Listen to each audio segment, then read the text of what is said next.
Hola, ¿qué tal? Bienvenidos todos a Taquillando, el podcast de distribución de cine para realizadores en Centroamérica.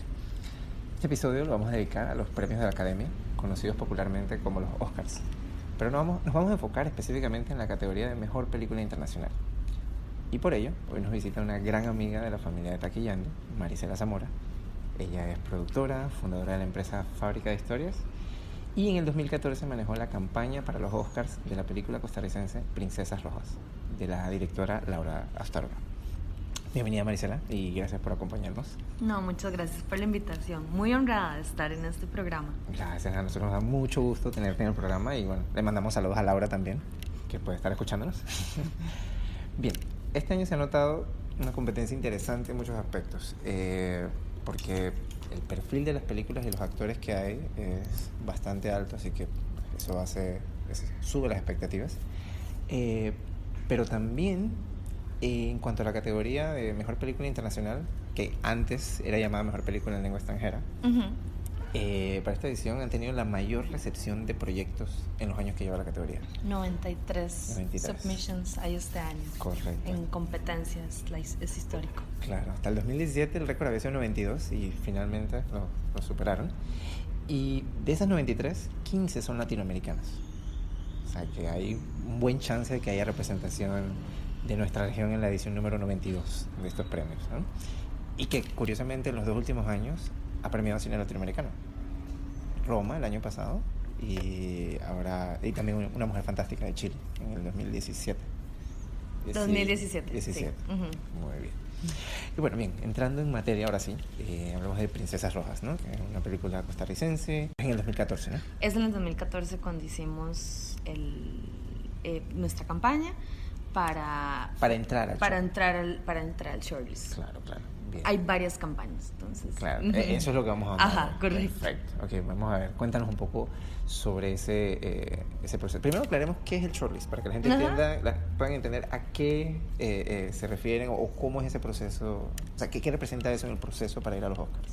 Bueno, primeramente lo que necesitas es para estar en competencia, para aspirar a un shortlist, es que tu país te tiene que elegir como la película representada y el país envía esa película a los premios a la Academia.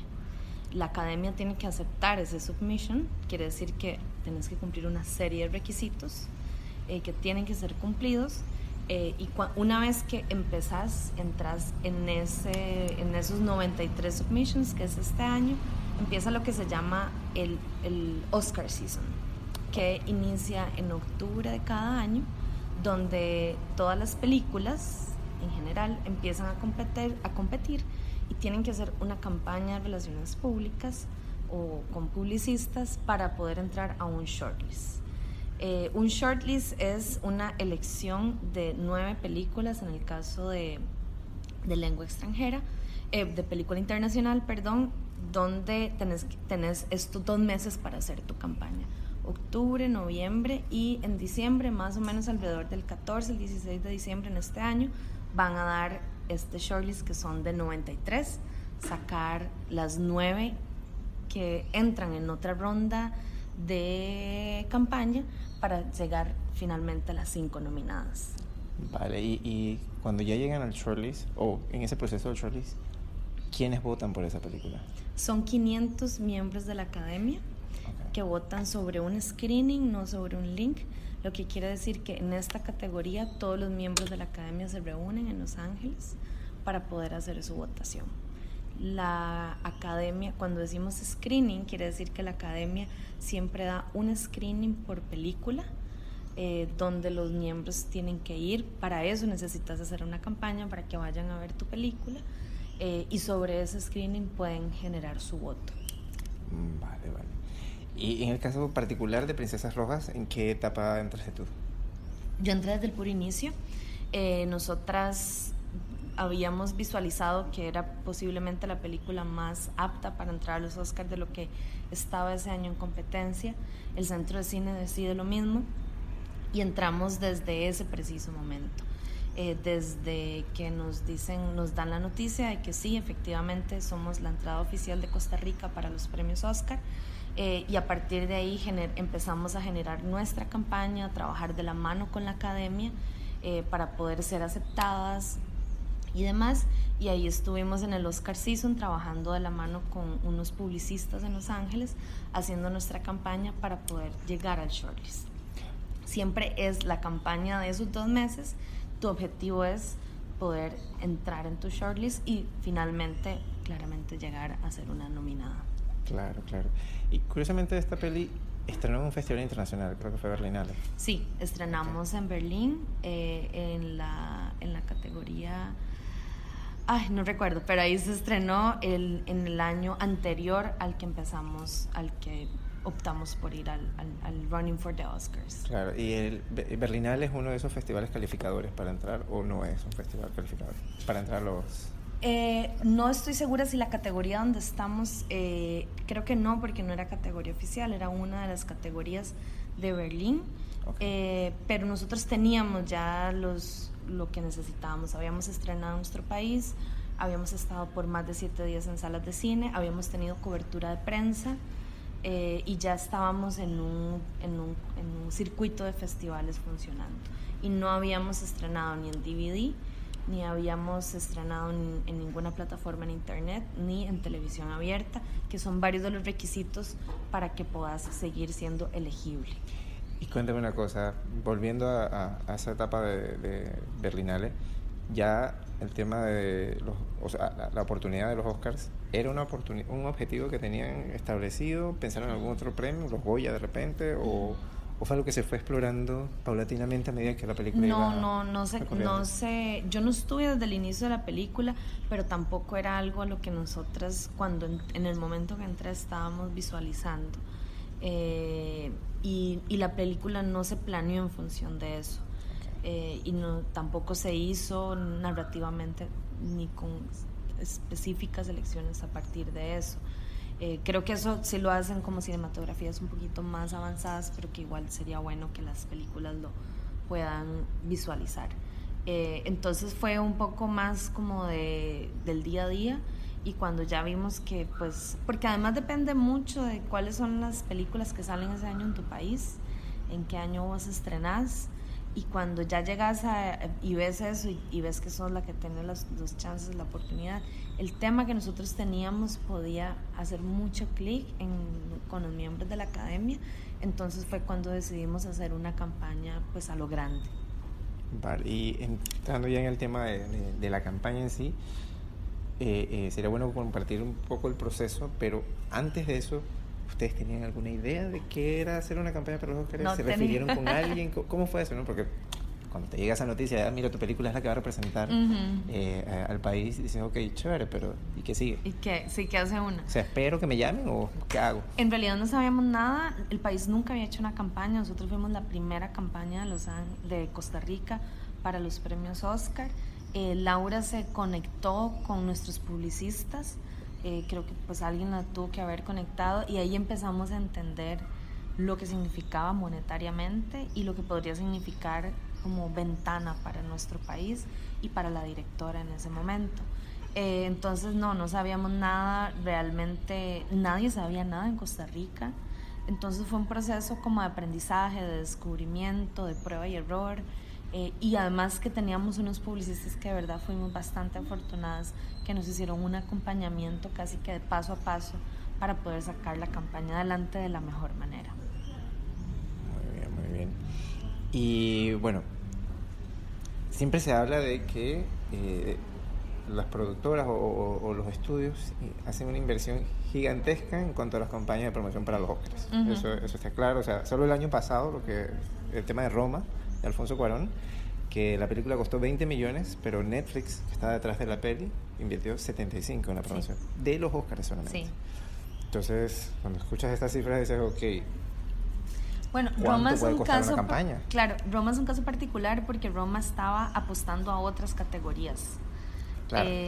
Que no es el caso de todas las películas latinoamericanas, y la verdad es que cuesta mucho que puedas ya llegar hasta ese espacio. Un director como Alfonso Cuarón, por supuesto que tiene una infraestructura que le puede sostener eso, pero las campañas son muy costosas.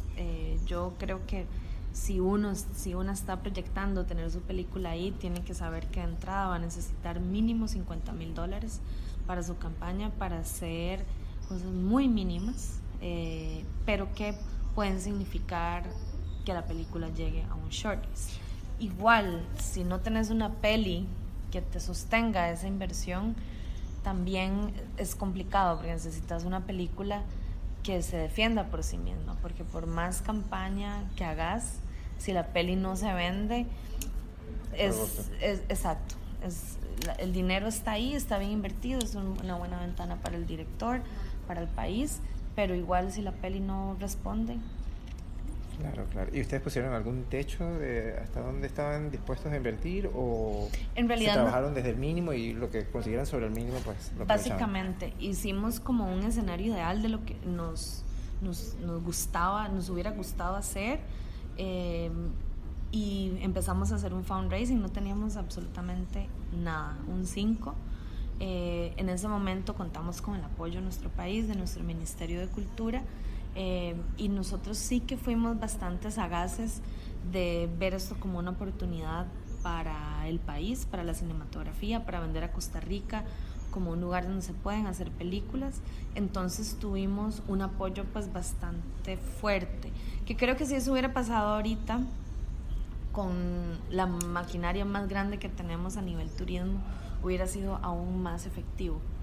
Entonces hicimos un escenario donde nos sintiéramos cómodos y cómodas con las acciones de marketing que estábamos haciendo. Además, si Netflix, por ejemplo, ahora que pusiste el ejemplo de Cuarón, ellos estaban aplicando otras categorías, entonces eso hace que la campaña de la película se vuelva más masiva. En el caso de cine extranjero o película internacional, la campaña se hace diferente a estar en una categoría que sea como mejor película o mejor director y así. Entonces también la campaña es distinta. Y la campaña, por ejemplo, cortometrajes también es muy distinta. Cada campaña tiene como su particularidad y para nosotros era tener una buena campaña, y buscamos la plata para poder pagar eso. Me imagino. Y bueno, hablando de la campaña, ¿cómo llegaron a, o sea, definieron un concepto como en toda campaña, ¿no? ¿Cómo decidieron por qué línea ir? Porque es una película política, pero sale en un momento donde empieza a hablarse mucho de la presencia femenina en el cine y tiene 2 protagonistas mujeres, una directora mujer, o sea, había mucho de este concepto que todavía en ese momento era algo nuevo, digamos. Sí. Y también cómo lo ataron al tema marca país, que fue una alianza muy interesante que me parece que hicieron ustedes. Bueno, básicamente cuando nos reunimos con Joshua, que era nuestro PR en Los Ángeles, llegamos a varios fortalezas del proyecto. Primero que estábamos hablando un tema de los cuales las personas de Estados Unidos estaban muy enteradas, que eran las guerras de los 80s por Reagan y por pues, todo el contexto histórico sociopolítico que había detrás de eso. Segundo, que como bien apuntás, era una película dirigida por una mujer, lo cual es la presencia de mujeres directoras en Hollywood desde menos del 5%, entonces sabíamos que eso era un punto muy importante y ese era nuestro segundo punto fuerte en la película. Y tercero, que Costa Rica es un paraíso donde todo el mundo quiere ir. Y entonces decíamos, bueno, si usted quiere hacer una película, ¿por qué no bailas en Costa Rica? Exacto. Y las personas, Estados Unidos es nuestro principal mercado. A nivel turismo. A nivel turismo. Y las inversiones además de nuestro país están muy enfocadas en el mercado estadounidense y el mercado europeo. La atracción de inversión, entonces esas eran nuestras tres líneas. La primera fue donde pues creamos toda la narrativa alrededor de la película, que es una película de los hijos, de las 2 hijas de los activistas sandinistas que están en un contexto de guerra en los 80s y cómo vemos ese contexto de guerra a través de los ojos de 2 niñas, y eso ya para nosotras era políticamente bastante fuerte. Y después con el caso de Laura, de ser ella una mujer y teníamos mujeres protagonistas, era cómo la conectábamos con las mujeres de la industria, y esas mujeres de industria se sentían pues conectadas con nosotras de alguna manera. Además tuvimos la suerte que teníamos una vicepresidenta muy activa en ese momento, doña Ana Elena Chacón, y ella decidió acompañar la película con nuestra ministra de Cultura. Entonces era una presencia muy femenina de mujeres tomadoras de decisiones, que fue una estrategia muy política de parte nuestra y de cómo llegar a ciertos miembros de la academia. Y después, de tercero, era como, bueno, nuestra estrategia, finalmente sabíamos que llegar a un shortlist era sumamente difícil, máxima cuando empezás a competir con Argentina, México y tal, y una tiene muy claro eso. Entonces nuestro motivo ulterior era, bueno, vendamos a Costa Rica, porque esto finalmente, si no logramos, le tiene que quedar al país. Y eso es una visión muy clara que teníamos y que yo personalmente sigo teniendo, es como cómo colocamos a Costa Rica en ese espacio para que la cinematografía siga creciendo. Claro, claro. Muy buena estrategia. Y aparte de esa alianza con el gobierno, ¿desarrollaron algún tipo de alianza con empresa privada, con alguna figura en particular? En realidad tuvimos el apoyo de Florida Bebidas, que es una de las empresas, es la empresa más grande de bebidas que hay en Costa Rica. Ellos distribuyen la cerveza Imperial en Estados Unidos, en Los Ángeles específicamente, y ellos nos dieron apoyo en especies, y el resto fue con puro gobierno, y pues básicamente así. Cabe decir que era la primera campaña, entonces cuando empezás a unir a la empresa privada es complicado vender algo que no se ha probado, que no se ha hecho, y un poco nuestra visión en ese momento era, bueno, vamos a sembrar esta semilla para que las que vengan puedan pues un poco darle forma y continuar, darle continuidad a este tipo de esfuerzos. Lastimosamente no sucedió así, lo cual a mí me parece una lástima, porque creo que la función de nosotras las productoras es hacer crecer la empresa privada con nuestra industria, para que ellos estén preparados de acompañar a las industrias creativas para que puedan desarrollarse más allá de lo local. Claro, se forma un engranaje, ¿no?, entre correcto, todos los participantes. Uh-huh. Vale, muy bien. Y a la hora de implementar las estrategias, o sea, recuerdo que tú me comentaste que tú estabas viviendo en Estados Unidos. Sí. Pero igual hay una campaña dentro del país y fuera del país. ¿Cómo Uh-huh. hicieron para manejar eso, coordinarlo a la vez? ¿Cómo? Bueno, teníamos un equipo muy pequeñito en Costa Rica, pero era el equipo que hacía todo el lobby y la parte más fuerte del fundraising. Y ahí instalamos una campaña que tenía que ver con emocionar a las personas de que estábamos por primera vez haciendo una campaña en los Oscar y que teníamos chances reales de poder llegar a un shortlist. Entonces pues teníamos un encargado de prensa, de marketing, todo nuestro equipo más grande estaba en Costa Rica. Yo era la única parte del equipo que estaba viviendo en Estados Unidos, entonces a mí pues me tocó hacer toda la coordinación y toda la producción con el equipo que teníamos en Los Ángeles, que eran nuestros publicistas. Realmente parece que todo se escribió, porque no lo planeamos así, y todo funcionó de una manera bastante, no sé, de verdad que si lo hubiéramos planificado no hubiera salido así. Y entonces fueron horas de coordinación, de poder tener los equipos sincronizados.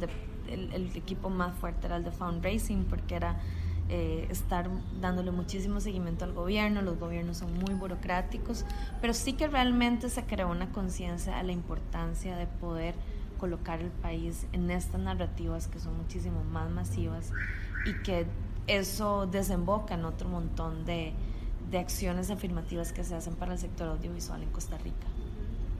Muy bien, muy bien. Y me decías que la dinámica para llegar al shortlist es screenings que hacen a una cantidad particular de miembros. ¿Qué les da la organización de los Óscares para realizar esto? O sea, ¿les da algún tipo de beneficios? ¿Ustedes tienen que organizar esto? ¿Cómo? En realidad los Oscars lo único que hace es ponerte un screening en el horario que ellos decidan, en el lugar donde ellos decidan. Puede ser cualquier sala de cine. Puede ser, ellos ya tienen su organización y lo que hacen es montar las listas de los 93 submissions y te dan un horario y estás ahí. Eso es lo que hace la campaña, eso es lo que hace la Academia por Vos, única y exclusivamente. Y aparte de eso, nosotros decidimos hacer nuestra campaña, que estaba basada en publicación de piezas de prensa en las revistas más importantes de Hollywood, en Variety, The Hollywood Reporter, en The Wrap, y después hicimos 3 screenings más, seguidos de eventos para poder hacer un meet and greet con la directora, con las actrices. Entonces pues fue una semana de campaña donde nos fuimos a Los Ángeles con todo nuestro equipo. La vicepresidenta nos acompañó de la República, nos acompañó la ministra de Cultura, nos acompañó el director del Centro del Cine, es decir, teníamos una infraestructura política apoyando el proyecto. Y lo más interesante es que nuestra primera acción de comunicación más fuerte fue hacer un desayuno con las mujeres de la industria, convocado por la vicepresidenta de la República de Costa Rica, para poder, después de un screening, y después de ahí se abrieron el resto de nuestras acciones estratégicas, gira de medios, y el resto de nuestros screenings que se hicieron, 2 más. Wow, una semana álgida esa, Fue ¿no? una semana muy emocionante, la verdad. De verdad que se aprende muchísimo, y yo creo que lo que más se aprende es que está pasando tanto en Los Ángeles que lo único que le queda al cine es ser único y ser llamativo y tener historias que cautiven a las personas. Entonces creo que ese es como el mayor reto que tenemos, porque como te digo, puedes invertir $1, $500, $50,000, pero finalmente si la historia no le llama la atención a nadie, no haces nada con eso. Claro, claro. Y si tuvieras que decidir qué fue lo más retador para ti de todo el proceso, ¿qué podrías decir? Wow. Yo creo que lo más complicado es un asunto cultural, con la cultura de Los Ángeles, de cómo ven el cine ellos, de cómo lo vemos nosotros desde el cine independiente, y cómo conciliar ese mundo.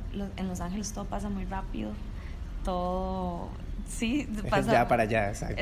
Todo es para allá, todo, hay que tomar decisiones muy rápidas, hay que saber todo, hay que estar súper conectado, hay que hacer muy buen networking, hay que tener unas relaciones públicas impecables, lo cual para los costarricenses es, creo yo, bastante sencillo porque somos muy amables, pero finalmente hacer eso significa poder crear relaciones, y entonces pues esa rapidez, esa eficiencia del sistema de Estados Unidos es muy retador, porque también ellos tienen que entender y acomodarse a los tiempos latinoamericanos, y también no se tienen que acomodar, pero hay yo sabía que había ciertos momentos donde nos pasaban cosas por alto, decían, bueno, todo bien, pero es muy retador entender la cultura, que es lo rápido, ya es business, todo es muy sobre dirigido el negocio, es muy al dirigido, negocio. y tenés que estar enfocado. Los estadounidenses son, como dicen, straightforward, directo al grano, los latinos no tanto. Entonces para mí ese fue un reto muy grande, porque había que poder hacer un consenso entre la cultura nuestra y la cultura de ellos, y poder entender los códigos de conducta, de cómo se habla, cómo se llega a la gente. Y es un aprendizaje que tenés en campo, no te lo pueden decir, ¿sabes? Pero no... Claro, no es lo mismo. No es lo mismo vivirlo que te lo cuenten. Wow, ¿no? Excelente experiencia esa, definitivamente. Sí. Y bueno, y felicitaciones, ¿no? Porque que lograran todo eso sin tener experiencia previa, o sea, sabes, que no fue algo tan planificado desde la base, y que igual pudieron agarrar el toro por los cuernos, por decirlo de alguna forma. Sí, no, y lo que está bien es, yo creo que la fórmula del éxito es tener un publicista que te acompañe, un publicista que se preocupe por tu película, un publicista que te trate con cariño y que quiera la historia y que te venda bien la historia. Si vos tenés eso, ya el resto es muchísimo más sencillo, porque es alguien que te va a decir, bueno, estos son los pasos. Obviamente hay que tener una producción impecable por detrás, estar pues trabajando en el ritmo de ellos y poder dar respuesta pues a lo que necesitan, deadlines, entregar los DCPs a tiempo, poder los requerimientos, llegar a las entrevistas, He escuchado historias de directores que dejan a medios de comunicación plantados. Wow. Eso es eso es un pecado.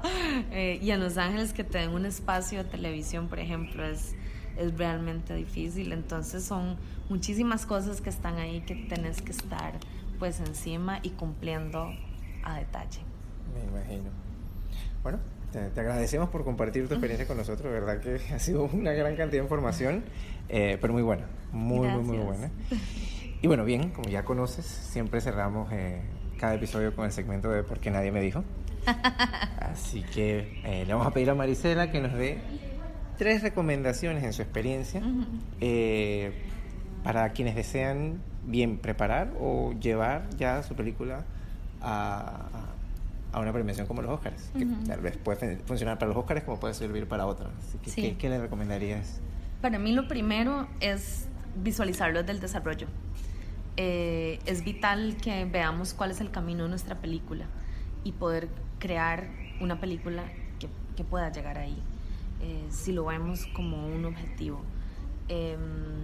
Y de un punto más estratégico, hay películas que de repente ni lo piensan y llegan ahí porque son muy buenas películas, pero sí creo que hay que planificar muy bien llegar a los Oscar, porque además hay una serie de requisitos que hay que cumplir y a veces por un error no se llega porque no sabíamos el requisito, porque no visualizamos estar en los Oscar.